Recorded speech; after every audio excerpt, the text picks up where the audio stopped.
नमस्कार, study sir जी YouTube channel में आप सभी का स्वागत है।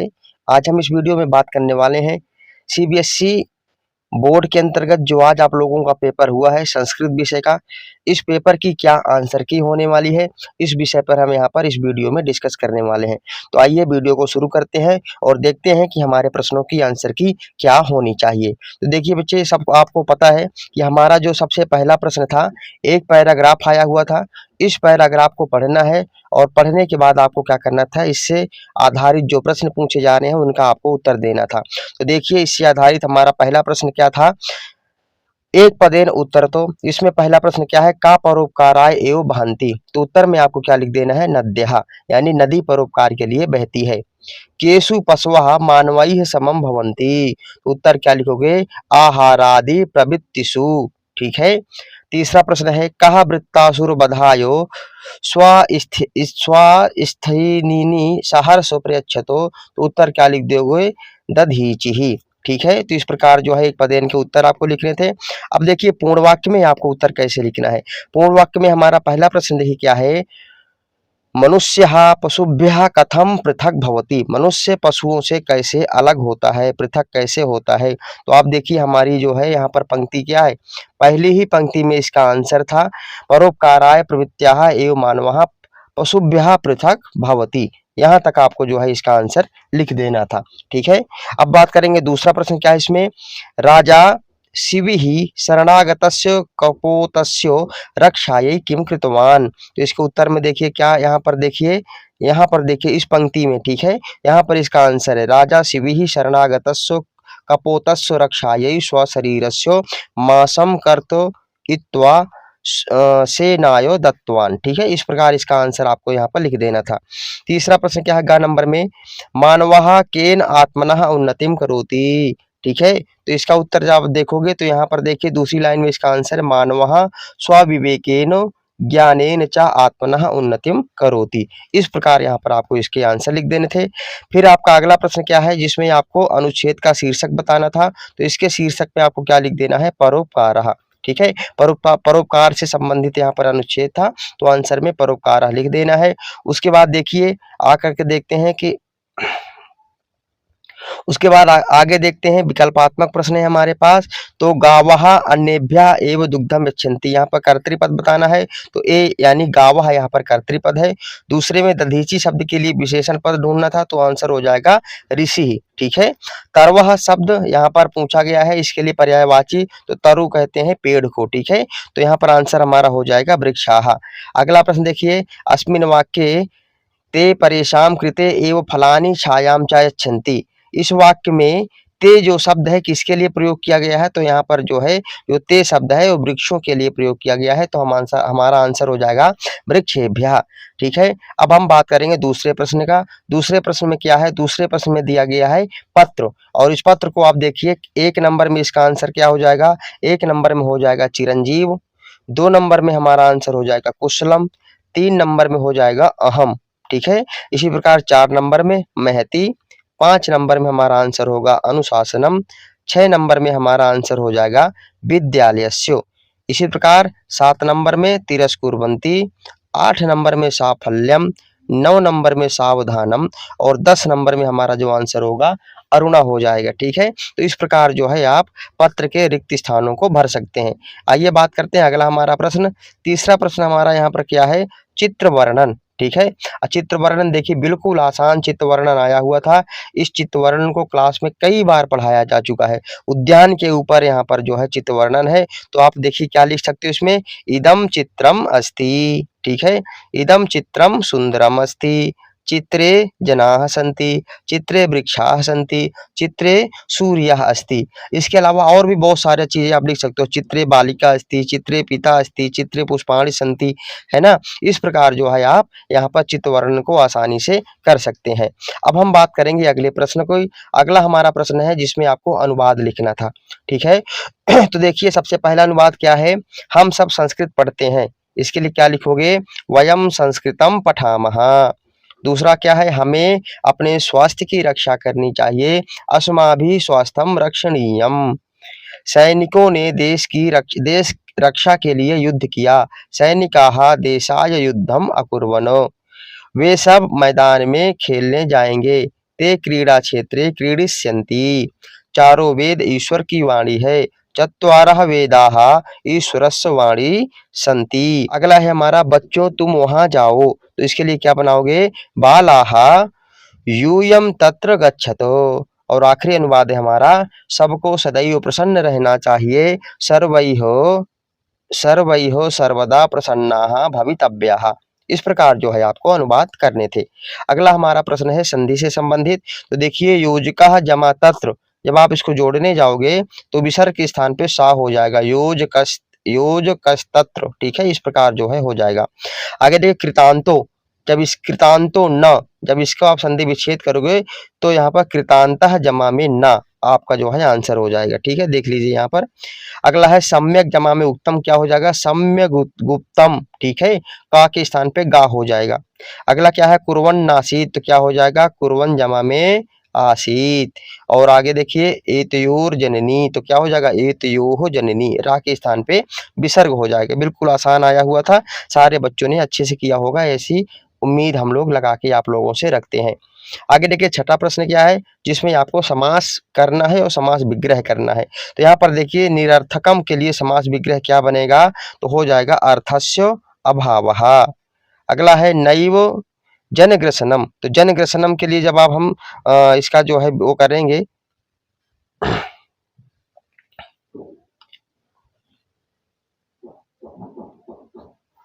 अगला क्या है जनग्रसनम, तो जनग्रसनम का जब हम विग्रह करेंगे तो क्या हो जाएगा, जनानाम ग्रसनम। सर्वेषु अपत्येषु जननी तुल्यवत्सला, तो तुल्यवत्सला के लिए क्या लिखोगे, तुल्यम वत्सलम यस्याः सा। आगे देखिए तयोः एकः शरीरेण दुर्बलः आसीत, तो शरीरेण दुर्बलः क्या हो जाएगा, शरीर दुर्बलः। बी नंबर आपका जो है यहाँ पर आंसर करेक्ट हो जाएगा। ठीक है, दूसरा नंबर में शरीर दुर्बलः। ठीक है, अगला है सूर्य चा चंद्रे चा, तो यहाँ पर जब दोनों को मिलाओगे तो क्या बन जाएगा, सूर्य चंद्रऊ। डी नंबर आपका आंसर करेक्ट हो जाएगा। अब हम बात करने वाले हैं सातवें प्रश्न की, जिसमें आपको प्रकृति प्रत्यय बताना है। तो वर्णीया, वर्णीया में कौन सा प्रत्यय है, तो वर्णीया में टा प्रत्यय है। देखो बिल्कुल आसान प्रश्न आए हुए हैं, कई सारी वीडियो कई सारे प्रश्नों से संबंधित मैंने अपने YouTube चैनल में बना करके डाला हुआ था। यदि आपने उनको देख लिया होगा तो आपके बहुत सारे आंसर सही होने वाले हैं। दूसरा प्रश्न देखिए मासिक, मास जमा में ठक, तो यहाँ पर आंसर क्या हो जाएगा, मासिका।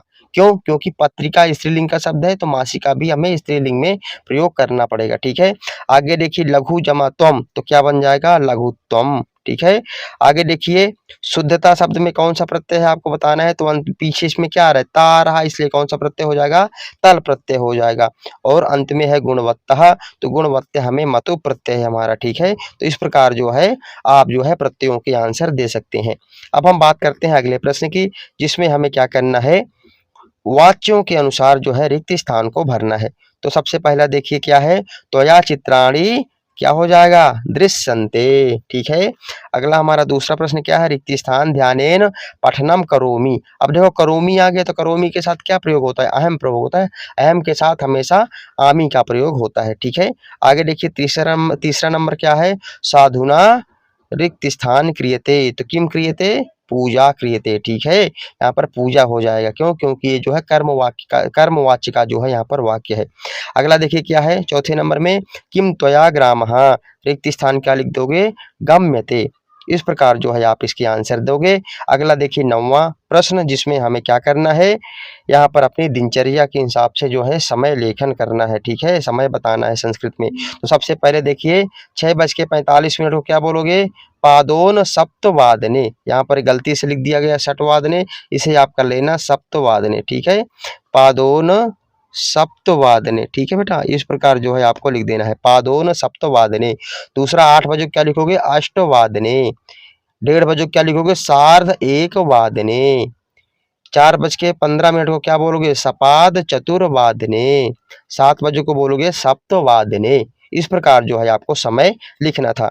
10वां प्रश्न है, जिसमें हमें क्या करने थे, अव्यय भरने थे। अव्यय में हमारा पहला जो ऑप्शन आएगा, पहले नंबर में हो जाएगा कदा, दूसरे नंबर में यह, तीसरे नंबर में तरही, और चौथे नंबर में हमारा हो जाएगा शनैः। इस प्रकार जो है आपको आंसर लिख देने हैं। आइए बात करते हैं प्रश्न नंबर 11 की, जिसमें शुद्ध और अशुद्ध का चयन करना है। तो देखिए बिल्कुल आसान आया हुआ पहला, सा शोभना कन्या। अब देखो सा शब्द आ गया, सा क्या है? सा का अर्थ होता है वह, स्त्रीलिंग में प्रथमा विभक्ति यहाँ पर प्रथम पुरुष एक वचन का शब्द है, तो एक वचन का है, तो एक वचन के साथ हम क्या प्रयोग करते हैं? अस्ति। ठीक है। नीलः गगनम शोभते, तो नीलः नहीं होगा, क्या हो जाएगा? नीलम गगनम शोभते। इस प्रकार आपका आंसर होगा। तीसरा देखिए क्या है? शाखेषु खगाः सन्ति, तो शाखेषु के स्थान पे क्या हो जाएगा? शाखायाम। ठीक है। पिता पुत्राय स्निहते, ये बिल्कुल सही वाक्य दिया गया था। इसके सारे ऑप्शन जो है यहाँ पर गलत दे दिए गए हैं। ठीक है। तो अगर आपने कोई भी ऑप्शन चुना है तो भी आपका आंसर सही होगा। इसका आंसर यही होना चाहिए, पिता पुत्राय स्निहते। क्यों? क्योंकि स्नेह धातु के प्रेम करने के अर्थ में हमेशा चतुर्थी व्यक्ति का प्रयोग होता है। यहाँ पर पहले ही पुत्राय शब्द में चतुर्थी व्यक्ति का प्रयोग किया गया है। तो ये सेंटेंस यहाँ पर बिल्कुल सही था। आपने इसका जो भी उत्तर दिया होगा उसके लिए आपको 1 नंबर मिलेगा। ठीक है। आइए बात करते हैं पठित अवबोधन की, जिसमें एक पैराग्राफ दिया गया है और इसमें एक पदेन के प्रश्न देखिए क्या है। राजपुत्रः कुत्र वसति स्मो, तो देखिए पहले ही लाइन में लिखा हुआ है देवलाखो ग्रामः। ठीक है। बुद्धिर्बलवती बुद्धिमती पुत्र द्वयोपेता कुत्र चलिता, बुद्धिमती कहाँ जा रही थी? तो पितुर्गृहम प्रति चलिता, अपने पिता के घर जा रही थी। ठीक है। सा कुत्रो एकम व्याघ्रम ददर्शो, उसने कहाँ पर एक व्याघ्र को देखा? तो गहन कानने। ठीक है।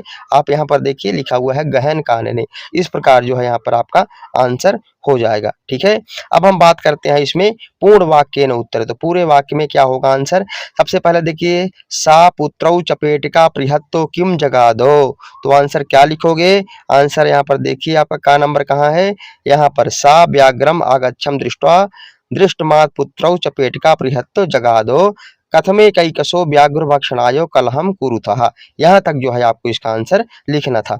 अगला देखिए क्या है, एकदा सा पितुः गृहम प्रतिचलिता, तो ठीक है, एकदा का पितु गृहम प्रचलिता, तो आंसर देखिए खा नंबर में यहाँ पर देखिए बुद्धिमती। ठीक है।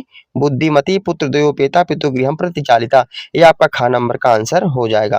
गा नंबर में देखिए क्या है, बुद्धिमती किमर्थम पितुर्गृहम प्रतिचलिता, तो आंसर देखिए क्या लिखा है यहाँ पर? गा नंबर यहाँ से एकदा केनापि आवश्यक कार्येण तस्यो भार्या बुद्धिमती पुत्र द्वयोपेता पितु गृहम प्रतिचालिता, यहाँ तक आपको इसका आंसर लिखना था। ठीक है। भाषिक कार्य में देखिए जगाद शब्द के लिए यहाँ पर कर्तृपद ढूंढना था, तो जगाद शब्द किसने बोला था? बुद्धिमती ने। ठीक है। जगाद का मतलब होता कहा, किसने कहा? बुद्धिमती ने कहा। ठीक है। खा नंबर प्रश्न क्या है, व्याघ्रम इति पदस्य विशेषण पदम किम, तो यहाँ पर आंसर हो जाएगा एकम। ठीक है। या एकम व्याघ्रम प्रयोग किया गया है ना यहाँ पर, तो व्याघ्रम क्या है? यहाँ पर विशेष्य पद है, एकम क्या है? विशेषण पद है। अनुच्छेदे अपश्यत के लिए कौन सा शब्द प्रयोग किया गया है? तो यहाँ पर ददर्थ शब्द जो है प्रयोग किया गया है। इस प्रकार जो है आपको आंसर लिखने हैं। अगला हमारा प्रश्न देखिए, रे रे चातक सावधान मनसा, बहुत ही इंपॉर्टेंट श्लोक और हर बार लगभग परीक्षा में पूछा जाने वाला श्लोक है। देखिए इसमें एक पदेन में पहला हमारा प्रश्न क्या है, अस्मिन श्लोके कवि ही कम संबोधयति, तो उत्तर लिख दोगे चातकम। ठीक है। कीदृशः वचः न ब्रूहि, तो उत्तर आ जाएगा दीनम। अम्बोदाः कुत्र सन्ति, अम्बोध का मतलब होता है बादल, बादल कहाँ होते हैं? गगने यानी आसमान में। ठीक है। पूर्ण वाक्य ने उत्तर देख लीजिए, बहवा के सन्ति, तो आंसर लिख दोगे आप बहवा अम्बोदाः सन्ति। ठीक है। के स्थान पे क्या हो जाएगा? अम्बोदाः।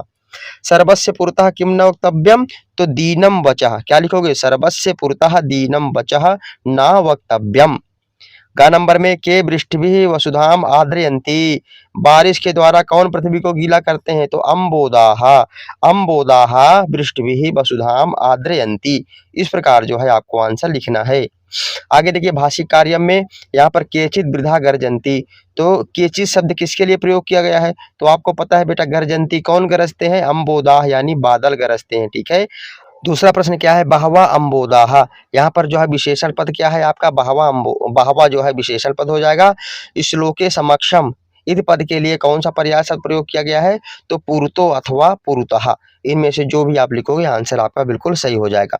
अब हम बात करते हैं प्रश्न नंबर 14 की। प्रश्न नंबर 14 में देखिए एक पदेन में क्या है, कस्य दैन्यम दृष्ट्वा सारोदति, तो उत्तर लिख दोगे पुत्रस्य। ठीक है। सर्वेषु पत्तेषु का तुल्यवत्सला, तो पाठ का ही नाम है आपका जननी तुल्यवत्सला, तो हमारा आंसर भी हो जाएगा जननी। सह केन भारम उद्वहन्ति, तो क्या लिखोगे? कृच्छ्रेण। ठीक है। इस प्रकार आपको एक पदेन का उत्तर लिखना है। आगे देखिए, कस्मिन मातु अत्यधिका कृपा सहजैवो, ठीक है। किसके ऊपर माता की कृपा अधिक होती है? तो क्या लिखोगे? दुर्बले सुते मातुः अत्यधिका कृपा सहजैव। इस प्रकार जो है आपको इसका आंसर लिखना है। दूसरा है सुरभि वचनम श्रुत्वा किम अभवतो, यानी गाय की बात सुन करके क्या हुआ? तो देखिए यहाँ पर क्या है, नीचे दिया गया इसका आंसर, सुरभि वचनम श्रुत्वा वृषम विस्मित्स्या खंडलस्यापि हृदयम द्रववतो। ठीक है, यहाँ तक आपको आंसर लिख देना है। आगे देखिए अगला क्या है आपका, आगे देखेंगे हमारा अगला प्रश्न क्या है, आखंडलः किम कथयित्वा सुरभिम असांत्वयतो, किस प्रकार जो है सुरभि को सांत्वना दी गई? तो देखिए आखिरी वाली पंक्ति यहाँ पर आपका आंसर हो जाएगा, यहाँ पर लिख देना है, ग नंबर का जो है आपका आंसर हो जाएगा। ठीक है, आइए अब बात करते हैं इसमें भाषिक कार्यम की। ठीक है, तो सुते शब्द के लिए विशेषण पद आपको ढूंढना है, तो विशेषण हो जाएगा यहाँ पर दुर्लभे, दुर्बले। ठीक है, पीड़यति शब्द के लिए यहाँ पर कर्तृपद ढूंढना है, तो यहाँ पर कृषका शब्द जो है कर्तृपद है। आकर्ण के लिए यहाँ पर पर्याय पद ढूंढना था, तो श्रुत्वा शब्द जो है यहाँ पर आकर्ण का पर्याय पद है। ठीक है, तो इस प्रकार आपको आंसर लिख देने थे। 15 नंबर में देखिए जिसमें जो है प्रश्न निर्माण का एक प्रश्न आया हुआ है, इसमें देखिए सुताय शब्द के लिए प्रश्न निर्माण क्या होता है, कस्मई प्रकृत्याः कस्याः। ठीक है, इस प्रकार आपको लिखना है। देखिए अगर कुछ गलती आपको दिख रही हो तो इस प्रकार लिख लेना। ठीक है, कस्याः भ्रातरौ कौ वानराभ्याम काभ्याम राजपुत्रः कः, इस प्रकार जो है आपको प्रश्न निर्माण करना था। ठीक है, 16 नंबर प्रश्न में देखिए बहुत आसान आया हुआ था, यहाँ पर आपको अन्वय लिखना था, जिसमें पहले नंबर में आ जाएगा नीतिम, दूसरे नंबर में समालंबय, तीसरे नंबर में अपि, चौथे नंबर में लीलया।